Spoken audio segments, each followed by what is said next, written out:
With you again in just 10 minutes. Busy day out there on the roadways. Got to keep our focus on it this afternoon. Well, keeping a focus on other things right now, as we told you, keeping an eye on taxes and keeping an eye on this and on that and on news stories that are breaking all the time here. One of the things we're keeping an eye on right now is politics. We're keeping an eye on the elections coming up, and especially an interesting election coming up in Southeast Tennessee, the Republican and Democratic primaries for 3rd District House seat being vacated by Zach Wamp. As you know, Representative Wamp is now running for governor in the Republican gubernatorial primary. One of those running for the 3rd District House seat, which will have no incumbent, is Bradley County Sheriff Tim Gobble. Sheriff Gobble, thanks for taking the time. I know you've had a busy day today to talk to us here on WPLZ. Thank you, Ed. Good to be with you this afternoon. Well, I know earlier today, and that when I'd spoken to you a little bit earlier, you had been at a very meaningful offering earlier today. The Chattanooga-Hamilton County Law Enforcement Memorial Service was held today, remembering those who have given their lives as public servants in our area. And I'm sad to say I got some information, probably within the last hour, that 2 police officers were killed in West Memphis, Arkansas today. So that's another sad situation. It sure is, Ed. It was a nice program today that was hosted by the Hamilton County Sheriff's Office and Chattanooga PD. I was very honored to be a part of that program this year as well as last year. And it is very sad that those 2 additional officers have now given their lives in the line of duty this very day. I think there are over 19,000 law enforcement officers on the National Memorial in Washington, D.C., and sadly that is added to every year. And unfortunately today there are others that have made the ultimate sacrifice. We want to keep them and their families in our prayers during this time. Well, the local sheriff and the chief deputy also wounded, but it looks it looks like they will survive. The suspects involved in this were killed. So, but a sad situation. Ironically, on today we are honoring those who do so much and give of themselves so much. Another thing I wanted to talk a little bit about was something that that has come up quite a bit in the news lately. It seems like, and I don't know of any other better way to put this other than there's some squabbling going on as far as the Republican Party about something that happens quite a bit. You have your fundraising dinners, and apparently there is a fundraising dinner coming up this coming Saturday evening at 6 o'clock, the Lincoln Day dinner, that has caused a little bit of I don't know what you would call it, an uprising as far as some of the candidates. Could you give us a little background on that? Well, Ed, I'd say don't squabble, vote gobble. How's that? There you go. I think I've heard that before. There is a little bit of disagreement, I guess, as to whether people will be allowed to speak or not to speak. My campaign has been going to Lincoln Day and Reagan Day dinners all across the district throughout the course of this campaign. We've been represented at all of them. And very enjoyable. I enjoy going to party events. We're going to attend this one as well. I plan to be there Saturday night. Look forward to meeting folks and shaking hands and talking one-on-one. Unfortunately, the party leadership in Hamilton County has put in a requirement that any candidate, even qualified candidates that have been qualified by the state of Tennessee Secretary of State's office, as well as the Republican Party, will be required to pay $2,000 in order to have a few minutes at the podium. We think that's excessive. The other candidates think that's excessive. Different campaigns are responding in different ways.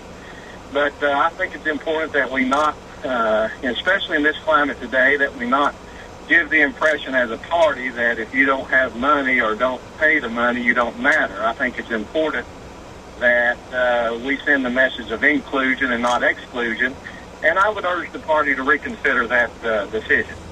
Well, you've got a couple of high-profile candidates, like you said. You will be there, but from what I understand, Attorney Chuck Fleischman, who's a pretty high name recognition, he certainly could, from what I could tell, could afford to pay the money, but he's not going to be there at all.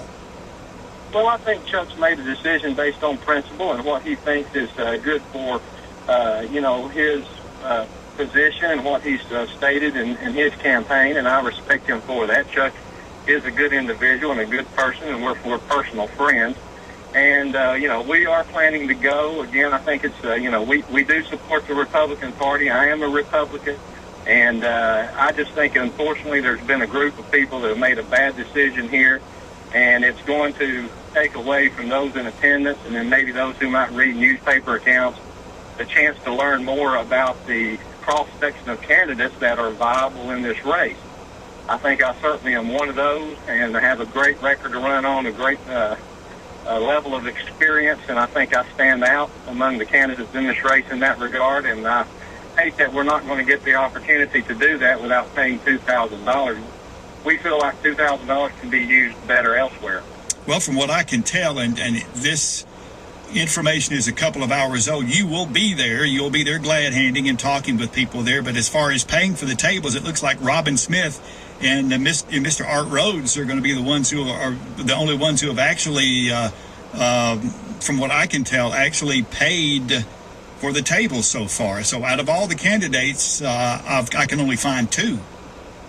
That's the last information that I had as well. Of course, Harold Coker is the vice chairman of the Hamilton County Republican Party, was the co-chairman of her campaign, has been a big donor to Robin Smith's campaign, and I understand, and he was quoted in the paper today as being instrumental in the decision to charge other candidates, or all the candidates, the $2,000 in order to be able to speak at the dinner. Robin Smith Camps obviously decided that they are going to speak, and of course she's been involved as a party insider for a long time, party establishment insider for a good long time, being the state party chair and having been endorsed by a number of DC insiders already in this campaign, as well as receiving money, bundling money from lobbyists, as was reported on our FEC report, PAC money, et cetera. So it's a difference of being an insider or an outsider, I think, in this campaign, and whether you're part of the establishment or you're not. But it's important for the Republican Party to expand instead of contract, and my campaign's about including people instead of excluding them. And I think that message will get out over the course of the campaign. Well, it's going to be a long, hot summer. You can rest assured on that. And, of course, after that, then it'll be football time in Tennessee, and the winner of that primary will be campaigning for the November. And there are those who were saying the winner of the Republican primary is very, very likely going to be not only, of course, sensibly enough the nominee, but probably will win the election in November. Well, I think so. Of course, you don't ever want to take anything for granted, but I think that people will look at my background.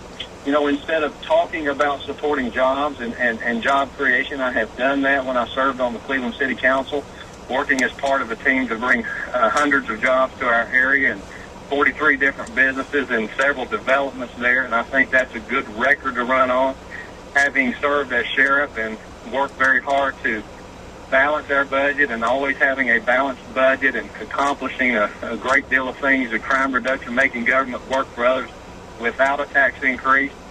I think that's a good record to run on, and making government work for you, and every single year returning money back to the taxpayer since I've been sheriff at the end of the budget year.